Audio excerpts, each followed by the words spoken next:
General Hux. Of all the Star Wars characters introduced in the sequel trilogy, he's probably the one that I see get discussed the least. But when people do talk about him, there's one word that's in 9 out of 10 conversations. Ruined. Even if it's not at the forefront of discourse, it seems to be a pretty widely held opinion that this character was let down by the sequels. So I thought I'd take another look at the trilogy with the sole intention of answering the question, was General Hux ruined? Supremely... It's definitely fair to say that he's pretty different in the 3 films he appears in. A lot of people seem to think he went straight from ruthless badass to laughingstock, but I think it's a little bit more complicated than that. So let's have a look at everything he goes through in these films and the impact it has on him, starting with The Force Awakens. In just 3 minutes and 45 seconds of screen time, our man Armitage goes on quite the journey. Right from his introduction, he strikes me as a man who's out of his depth. General Hux, is it the Resistance pilot? Yes, and he had help from one of our own. I find it incredibly surprising that this is the supposed high point that future films then contradicted, because he's a little shit.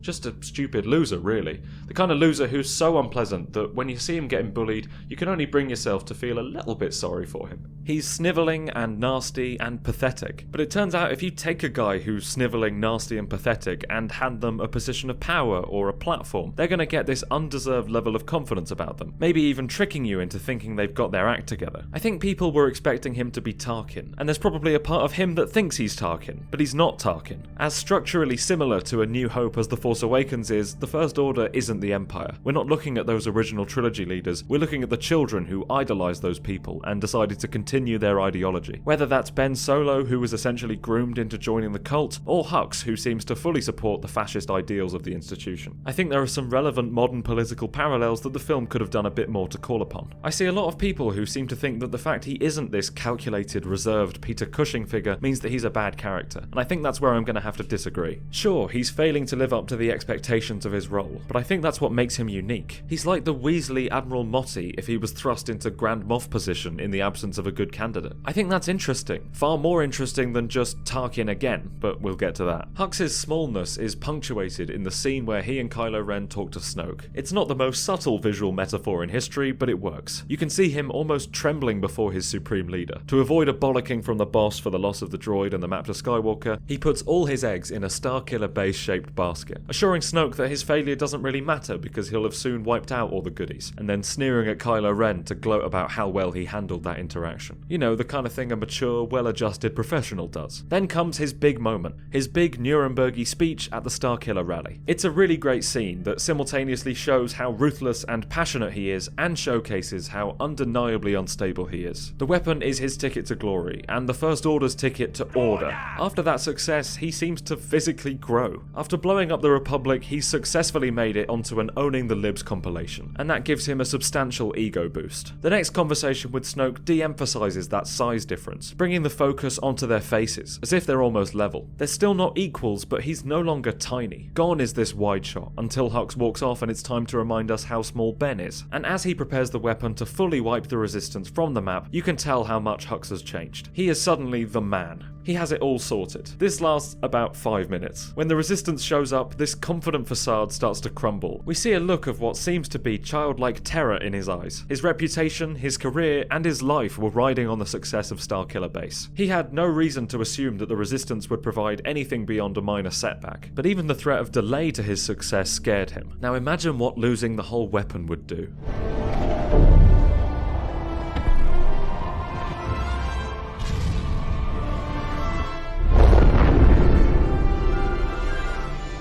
I just don't think it would calm him down. But this brings us to The Last Jedi, the film that a lot of people say was the one to ruin General Hux, and unsurprisingly, I'm about to defend it. When we first see him, he seems to have regained a level of control, at least since his panicked meeting with Snoke at the end of the last movie. He may have lost Starkiller Base, but he did manage to catch the Resistance as they were evacuating, and is about to wipe out the only opposition to the First Order's galactic domination. But I have to say, my man is looking rough. He's not delivering this final blow to the enemy with a cool or calculated calm. He seems pretty unhinged. He clearly needs this to go well. This is General Hux of the First Order. The Republic is no more. Your fleet are rebel scum and war criminals. Tell your precious princess there will be no terms. There will be no surrender. Hi, I'm holding for General Hux. This is Hux. You and your friends are doomed. We will wipe your filth from the galaxy. Okay, I'll hold. Hello? I really like this scene. The energy from Poe just reminds me so much of Han Solo's. Had a slight weapons malfunction, but everything's perfectly all right now. We're fine. We're all fine here now. Thank you. How are you? But it avoids being a direct retreading. And I also cannot wrap my head around people who say it was the beginning of the end of Hux being a good character. People fixate so much on the Yo Mama joke, as if it doesn't show us far more about Poe than it does about Hux. The same way our respect for Tarkin wasn't lost as soon as Leia marched into the room and called him smelly. I recognized your foul stench when I was brought on board. But I guess it's more about how Hux reacted to the insults, and his response is quite telling. Back in The Force Awakens, we never see him in a scene with goodies. He's either talking to his boss, his subordinates, or his peer. We didn't see how he'd react to the opposition. Thinking about it, this could easily be the first time he's spoken to someone who's part of the Resistance. It makes sense that he'd come in hoping to bully and shout them into submission, with the same energy as his Starkiller base speech. And it makes even more sense that he'd then be completely thrown off when this person reacts in a way that not only challenges his authority, but dismisses it, especially when he's already so tense and worried. It's almost like these people who just get up on a podium and shout at people who can't shout back immediately lose all their debating skills once they're properly questioned. You can think whatever you want of me. Why don't you frankly, just try and I don't answer care. the I don't questions? frankly give a damn what you think of me since I've never heard of you.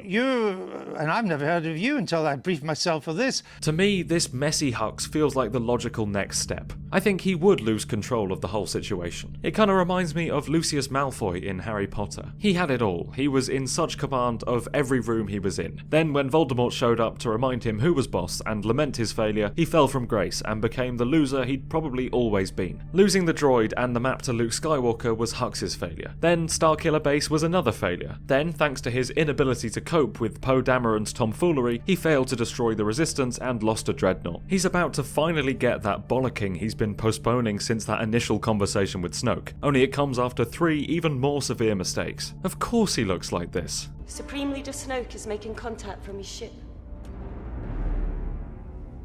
Excellent.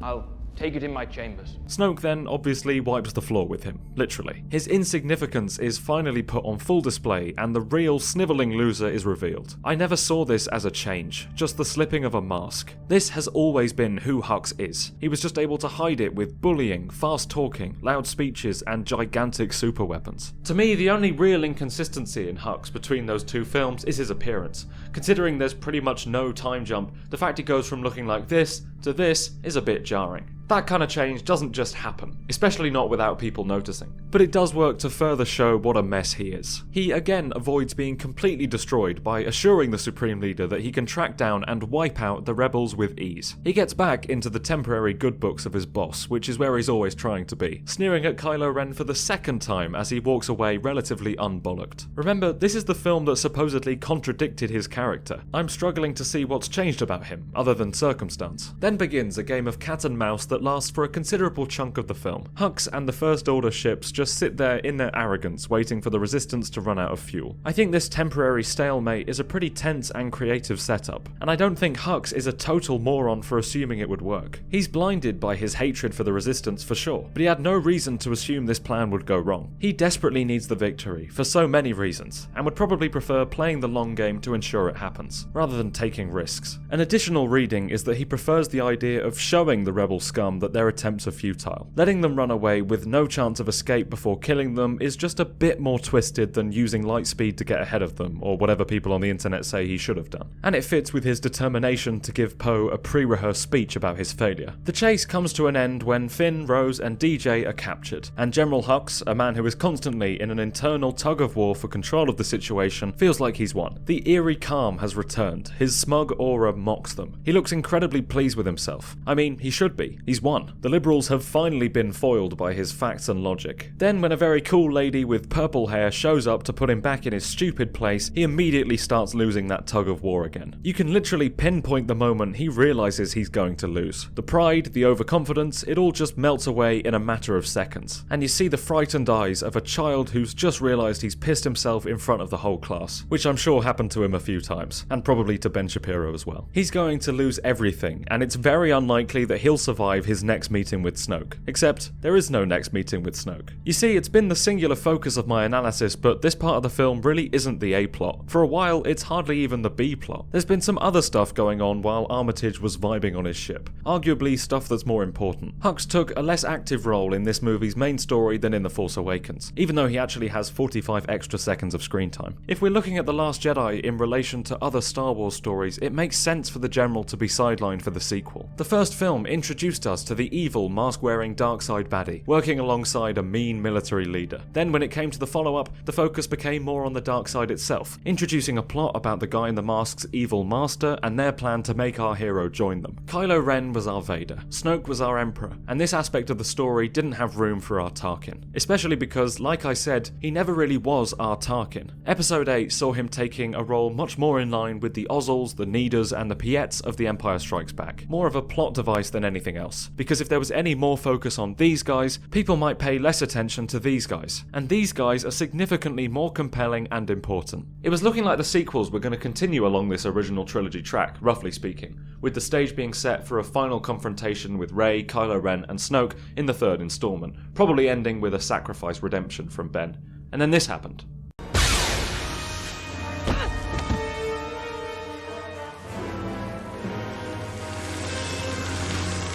It just filled me with such incredible excitement. It meant that we were in brand new territory. Whatever happened, there was no way to redo the finale of Return of the Jedi in Episode 9. Taking Snoke out of the picture meant that there was no Emperor figure to make it possible, at least not without some convoluted bullshit about cloning or resurrecting Palpatine himself, but that was never going to happen. But in-universe, it meant that Kylo Ren was free from the control of his master, his future was his own for the choosing, and the First Order was left in the hands of two bickering children. And when we see these two again, you can tell what the galaxy will be like under their control. They're all over the place. Hux pulls a gun on Kylo while he's unconscious, then tries to stand up to the young Force user when he assumes control, which doesn't go well for him. Our supreme leader is dead. We have no ruler. The Supreme Leader is dead. Long live the supreme leader.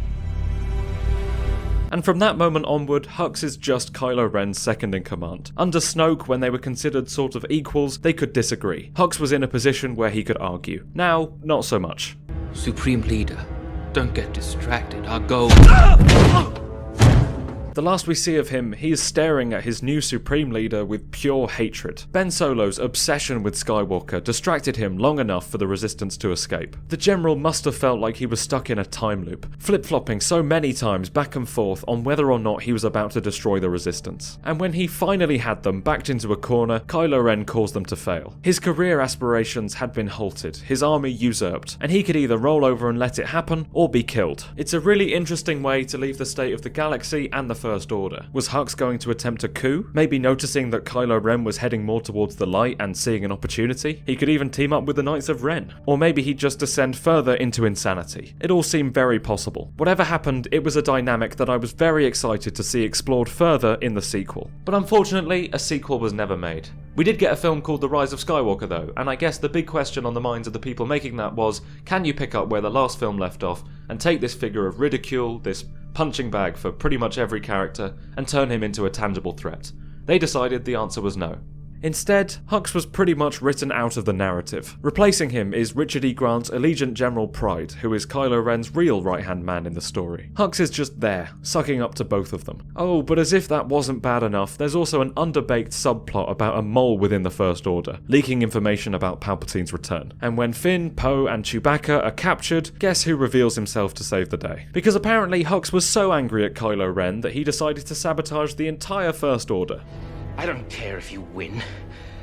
I need Kylo Ren to lose. Now, let's remember that the reason he hates Kylo Ren so much is because his personal feelings interfere with the running of the First Order and the destruction of the Resistance. So obviously the best way to get revenge and to fix that is to help the Resistance destroy the First Order. That makes sense. Then, in Hux's fourth and final scene, Pryde shoots him for being the spy, and that's the end of the General. This shit just depresses me so much. I feel like the film really let the character down. Not because they made him less cool, but because they completely tossed him aside. and made him betray everything that this character was shown to believe in. Because as cringe as he was passionate about the First Order. It's just laughable that they couldn't be bothered to make a movie using the characters they already had. A man desperate to be Grand Moff Tarkin was somehow too nuanced a character for Chris Terrio, so they wrote in a man who was literally Grand Moff Tarkin instead, and ended up with one of the most boring and forgettable villains the series had ever had. Clearly a consensus was reached. It was not worth making any effort with General Hux, because turning this guy into someone scary again was impossible. But I disagree. I think it's possible to turn a figure whose incompetence you once found funny back into a threat. It was done quite well in Black Klansman with the Ku Klux Klan. They, like Hux, are a bunch of dweebs. You can't help but laugh at how pathetic they are. But then when it comes down to it, they are still dangerous, and put the lives of our main characters at risk, with their awful beliefs and actions. They can go from laughingstock to serious danger within moments. And that's just one example. There are countless other times where a villain has managed to walk the line between terrifying and pathetic, or even cross the line before crossing back. Characters like Warren from Buffy, Aldrich Killian from Iron Man 3, Micah Bell from Red Dead Redemption 2, Syndrome, Gaston, Captain Hook, Donald Trump, Boris Johnson, the list goes on. And General Hux easily could have joined it. If anything, his humiliation and desperation could have made him a greater force to be reckoned with. I've always thought the politics of the sequel trilogy needed to be more overt. Maybe they could have done something about how losers like Hux are so bitter at a world that's done nothing but rightfully laugh at them that they become radicalized, blaming everything except themselves. Whether that's the Force or just Force diversity, I think they could have had something to say there. Especially because they'd be portraying this figure as a villain rather than a sympathetic character. But no, they opted for this.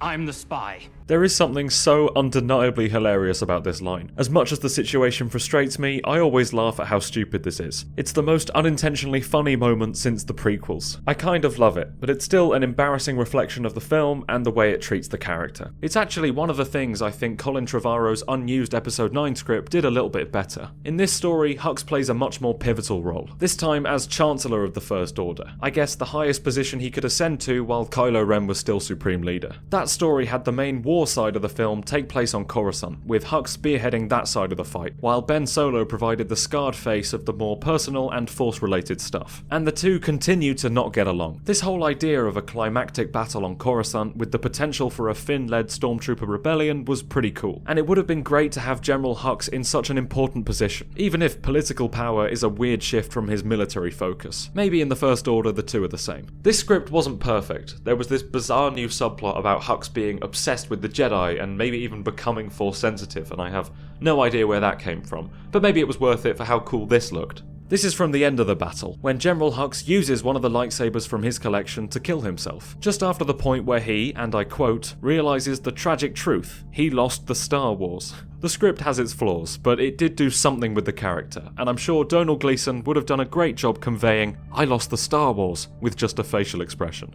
Oh yeah, I do have to say, Domhnall Gleeson is just fantastic in this role. It's the one constant about Hux. The performances are always outstanding, whether that's in showing the dark ruthlessness of the character or the comedic side. The seeds for a great villain had been planted in The Force Awakens, and I think they were grown in The Last Jedi. J.J. Abrams was handed the potential of this character on a plate for The Rise of Skywalker, and he chose to kill him off like he was nothing, just to bring in Hux 2. It's almost as blatant as introducing both Dominic Monaghan's Resistance character and Claude the alien mechanic, just to make sure Rose Tico isn't in the film too much for the angry fanboys. But I'll save that for another time. The point is, it's not like they were written into a corner. I think they were just lazy. It's really disappointing, but I honestly don't disagree with the people saying he was ruined. Although maybe we have a different opinion about when he was ruined. I personally don't like the insistence that the character was destroyed by the events of The Last Jedi. With effort and a creative writer, the abuse, dismissal, and your mum joke that he sustained in that story could have been the catalyst that led to an even more unhinged lunatic being in power. He could have been the main villain of the whole final episode, the enemy that Ben Solo and the Resistance unite to take down, but they decided to dig up their original trilogy action figures instead, and leave General Hux on the floor, forgotten. But how do you feel? Do you think General Hux was ruined? Or more accurately, when do you think General Hux was ruined?